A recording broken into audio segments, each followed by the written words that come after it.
Hello students, स्वागत है अपने यूट्यूब प्लेटफॉर्म पर।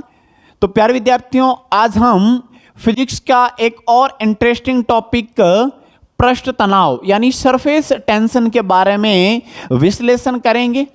तो प्यारे विद्यार्थियों, ये टॉपिक हम अपने दैनिक जीवन में किस प्रकार से देखते हैं उनके अकॉर्डिंग समझेंगे। तो पहले इनकी डेफिनेशन समझेंगे, परिभाषा इनकी क्या है। यानी पृष्ठ तनाव है वो तरल पदार्थों का एक विशेष गुण है, यानी तरल पदार्थों का वो भौतिकी गुण जिसके कारण द्रव की सतह ना न्यूनतम क्षेत्रफल घेरने का क्या करेगी, प्रयास करेगी। कहने का मतलब द्रव की जो सतह है ना, ऊपर वाली सतह वो खींची हुई प्रतीत होगी। तो वो घटना कौन सी होगी, पृष्ठ तनाव, जिसके कारण द्रव की सतह न्यूनतम क्षेत्रफल घेरने का प्रयास करती हैं और एक खींची हुई झिल्ली के समान क्या होती हैं, व्यवहार करती हैं। यानी हम देखेंगे ये घटना जब पृष्ठ तनाव की स्थिति होगी तब द्रव की ऊपर वाली सतह वो खींची हुई प्रतीत होगी और क्षेत्रफल को क्या करेगा, न्यूनतम करेगा। और अगर परिभाषा देखनी है तो वो क्या है, द्रव की सतह के एकांग लंबाई पर लगने वाला बल को ही क्या बोलोगे, पृष्ठ तनाव। अब ये पृष्ठ तनाव का जो फॉर्मूला होगा वो क्या बनेगा, पहले तो यानी पृष्ठ तनाव को टी से डिनोट करोगे तो एकांग लंबाई पर लगने वाला बल। एकांग लंबाई का मतलब क्या है, इकाई लंबाई पर कितना बल लग रहा है।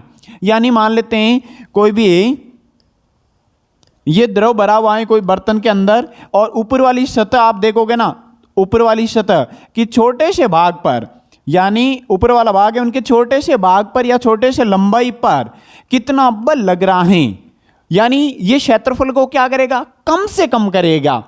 तो एकांग लंबाई पर लगने वाला बल भी क्या होगा, पृष्ठ तनाव। ये इनका फॉर्मूला बन गया। अब यहां से देखें इनका मात्रक क्या होगा, तो इसका मात्रक होगा यूनिट, वो क्या बनेगी, न्यूटन अपॉन मीटर। क्या बनेगी, न्यूटन अपॉन मीटर। यदि इसको और कन्वर्ट करना है जूल में तो क्या करना पड़ेगा, मीटर का अंश बटा हर में आप गुणा कर लीजिए, ठीक है ना। तो इनके दो मात्रक लिख लेते हैं, एक तो हो गया न्यूटन अपॉन मीटर और एक में और क्या हो जाएगा, यानी मीटर का अंश बटा हर में गुणा करेंगे तो क्या बनेगा, न्यूटन और मीटर को क्या बोलेंगे, जूल। तो जूल प्रति मीटर स्क्वायर। तो ये भी इनका और क्या हो गया, अन्य मात्रक हो गया, ये और अन्य मात्रक हो गया। अब इनकी विमा ज्ञात करने को पूछे तो विमा किस प्रकार से ज्ञात करोगे, न्यूटन की और अपॉन में मीटर की हो जाएगी। तो यहां पे इनकी विमा भी लिख लेंगे। अब उनके बाद में समझते हैं, देखो ये अणुओं के बीच लगने वाला यानी पृष्ठ तनाव है, ये क्या है, अणुओं के बीच लगने वाला संसर्जक बल है। यानी ये कौन सा बल होगा, यानी जब एक ही प्रकार के अणु होंगे ना उनके मध्य लगने वाला बल कौन सा होगा, संसर्जक बल। उनके कारण ये क्या होगा, पृष्ठ तनाव की घटना उत्पन्न होगी जो सतह को सिकुड़ेगा यानी कम से कम करेगा, जिसके कारण ही बूंदें गोलाकार होती हैं। यानी बारिश की जो बूंदें हैं या जल की बूंदें हैं वो क्या होगी, गोलाकार होती हैं। क्यों, क्योंकि कम से कम सतह करेगा ना, कोई बूंद होगी जल की बूंद वो कम से कम सतह करेगा ना तो हमेशा वो गोलाकार बनेगी। यानी सतह कम से कम करेगा या सिकुड़ेगा तो वो गोलाकार बनेगी। और उन पर क्या होंगे, कीड़े पानी पर क्या है, चल आसानी से चल पाते हैं। उनको डायग्राम के अकॉर्डिंग भी मैं समझाऊंगा कि उनके ऊपर कीड़े किस प्रकार से आसानी से चल पाते हैं। यानी पृष्ठ तनाव के कारण ही जल की बूंदें क्या होती हैं, गोलाकार होती हैं। और हमेशा ये ध्यान रखना, जो द्रव है या जल की जो बूंदें होगी ना वो कम से कम क्षेत्रफल बनाएगी ना तो वो गोलाकार ही बनाएगी, कम से कम क्षेत्रफल गोलाकार का होगा।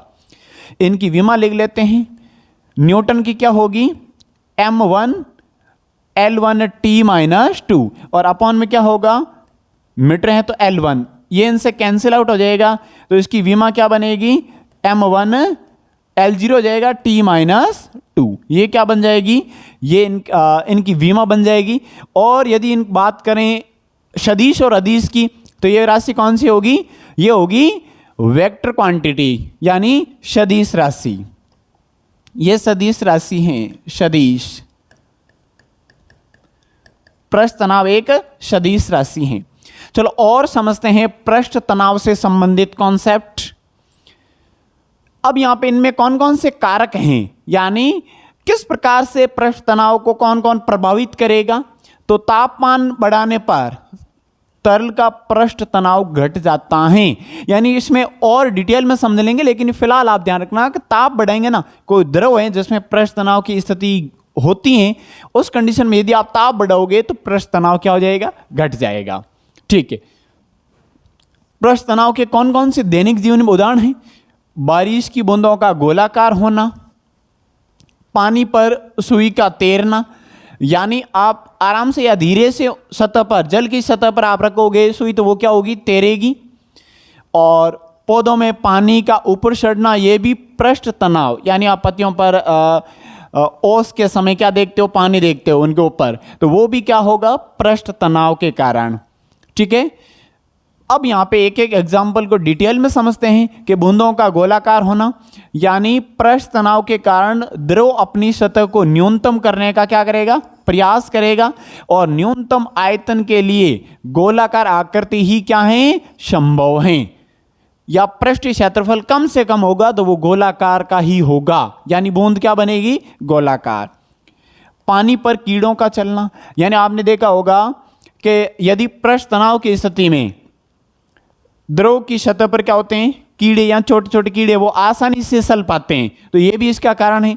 पानी की सतह पर तनाव, यानी पृष्ठ तनाव कीड़ों के वजन को संभाल लेता है, पृष्ठ तनाव के कारण ही वजन को संभाल लेगा, जिससे वे डूबते नहीं हैं। ब्रश के बाल, यानी पानी से बाहर निकालने पर पेंट करने वाला ब्रश है ना, वो भी ब्रश के बाल आपस में चिपक जाते हैं, क्योंकि पृष्ठ तनाव सतह को क्या करेगा? छोटा करने की कोशिश करता है। जब कलर के अंदर आप ब्रश रखोगे तो क्या होगा? क्षेत्रफल बढ़ जाएगा। जैसे बाहर निकालोगे तो क्षेत्रफल कम से कम होगा, तो वो क्या होंगे? सिकुड़ जाएगा या आपस में चिपक जाएंगे। ठीक है ना, ये भी इनका एग्जाम्पल होगा। यानी ये सब एग्जाम्पल है वो क्या है? अपने दैनिक जीवन में क्या है? पृष्ठ तनाव के एग्जाम्पल हैं। अब डायग्राम के अकॉर्डिंग समझते हैं पृष्ठ तनाव। ये गुण है ना आणविक बलों के कारण। आणविक बल का मतलब क्या होता है प्यारे विद्यार्थियों? आणविक बल का मतलब क्या है? जो द्रव होता है ना, द्रव में जो अणु होंगे ना, उनके मध्य लगने वाला कौन सा बल? असंतुलित होने के कारण, आणविक बलों के असंतुलित होने के कारण द्रव की ऊपरी परत पर क्या होता है? उत्पन्न होता है। ये पृष्ठ तनाव है, सरफेस टेंशन। ये कहां पे उत्पन्न होगा? द्रव की सतह पर, द्रव की सतह पर, यानी एक प्रकार की ये सतही घटना है। कौन सी घटना है? सतही घटना। सतही घटना यानी सतह पर लगने वाला एक प्रकार का क्या है? बल है। ये देखो बूंद क्या हो रही है? गोलाकार हो रही है। इसका मुख्य कारण क्या है? पृष्ठ तनाव, सरफेस टेंशन। देखो ये पत्तियों के ऊपर भी क्या है? बूंदें आ रही हैं या गोलाकार हैं, तो ये भी क्या है? पृष्ठ तनाव का एग्जाम्पल है। और डायग्राम से समझते हैं। देखो ये द्रव की सतह पर क्या है? कीड़े, जो आसानी से क्या करते हैं? आगे बढ़ पाते हैं। इसका मतलब क्या है? क्योंकि ये अपने वजन है ना, ये द्रव सरफेस टेंशन के कारण, पृष्ठ तनाव के कारण इन कीड़ों का भार है ना, वो क्या है? सहन कर पाता है, यानी इनके ऊपर आसानी से चल पाता है। ये देखो सुई है, वो भी क्या है? इनके ऊपर स्थिर अवस्था में ठहरी हुई है। ये तो हो गए इनके एग्जाम्पल, पृष्ठ तनाव के एग्जाम्पल।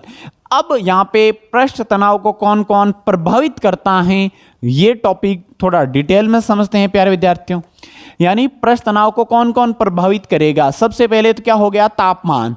और तापमान बढ़ाओगे ना तो पृष्ठ तनाव, तापमान बढ़ाने पर द्रव के अणुओं के बीच संयोजक बल कम हो जाता है, यानी ये बल कम होगा ना, जिससे पृष्ठ तनाव क्या होगा? घटेगा। और यानी सिंपल सा आप क्या ध्यान रखोगे? ताप बढ़ाओगे, पृष्ठ तनाव क्या हो जाएगा? घटेगा, पृष्ठ तनाव घटेगा। क्रांतिक तापमान पर यह शून्य हो जाता है। क्रांतिक तापमान का मतलब क्या होता है? यानी वो टेम्परेचर है, वो क्रिटिकल टेम्परेचर जिस पर क्या हो जाएगा? पृष्ठ तनाव की घटना क्या हो जाएगी? प्रदर्शित नहीं होगी। अब ताप उनसे ज्यादा ताप बढ़ा दिया तो और क्या हो जाएगा? पृष्ठ तनाव की कंडीशन घट जाएगी।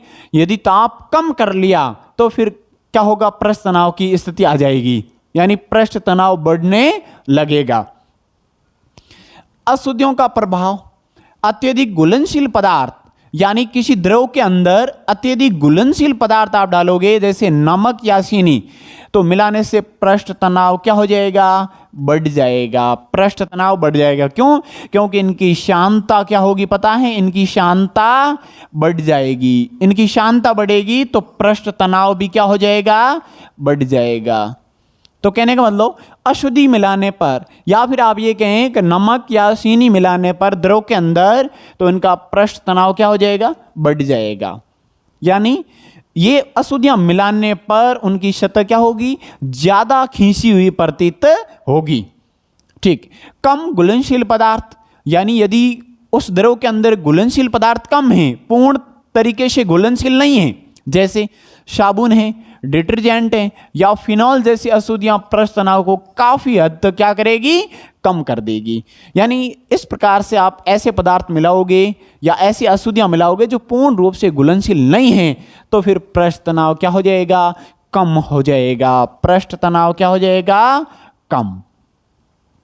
द्रव की प्रकृति क्या देखो, जिन द्रवों में अंतराण्विक बल अधिक होते हैं उनका पृष्ठ तनाव अधिक होगा। यानी अणु के मध्य जितना बल ज्यादा लगेगा ना, पृष्ठ तनाव उतने अधिक होगा। जैसे जल का पृष्ठ तनाव अल्कोहल से क्या होता है, अधिक होता है। क्यों? क्योंकि अल्कोहल में अणुओं के मध्य बल कम लगता है, जल के अणुओं के मध्य क्या होता है, बल ज्यादा लगता है। यानी अंतराण्विक बल। पृष्ठ पर हवा या वायुमंडल का भी इफेक्ट होता है। वायुमंडल में मौजूद ऑक्सीजन या अन्य गैसें पदार्थ के पृष्ठ तनाव को क्या कर सकता है, कम कर सकता है। जैसे आप देखें कि जल के अंदर स्थिर अवस्था में है तो आप उनकी सतह देखोगे थोड़ी खींची हुई प्रतीत होगी। या सर्दियों के समय क्या होता है, वो बर्फ में कन्वर्ट होने लगता है, तो उस समय भी आप देखोगे तो उनकी सतह खींची हुई प्रतीत होगी। लेकिन हवा की स्थिति है या वायुमंडल है तो फिर वो क्या होगा, पृष्ठ तनाव कम होने की स्थिति में आ जाएगा, यानी पृष्ठ तनाव घटेगा। विद्युतीकरण, विद्युतीकरण में क्या होता है देखो, यदि द्रव की सतह को विद्युत आवेशित किया जाए तो भी पृष्ठ तनाव क्या हो जाएगा, कम हो जाएगा। यानी जब कोई द्रव पदार्थ को आप आवेश दोगे या चार्ज करोगे, कहने का मतलब उनको आवेश दोगे, ठीक है ना, या कोई घुलनशील पदार्थ ऐसा मिला लोगे विद्युत अपघट्य, तो फिर पृष्ठ तनाव क्या हो जाएगा, कम हो जाएगा। तो ये बातें आपने अच्छे से डिटेल में समझा। पृष्ठ तनाव छोटा सा टॉपिक है लेकिन बहुत इंटरेस्टिंग टॉपिक है, कॉन्सेप्ट से आपको समझना है। नेक्स्ट और शानदार टॉपिक के लिए मिलेंगे नेक्स्ट वीडियोज के अंदर। Thank you.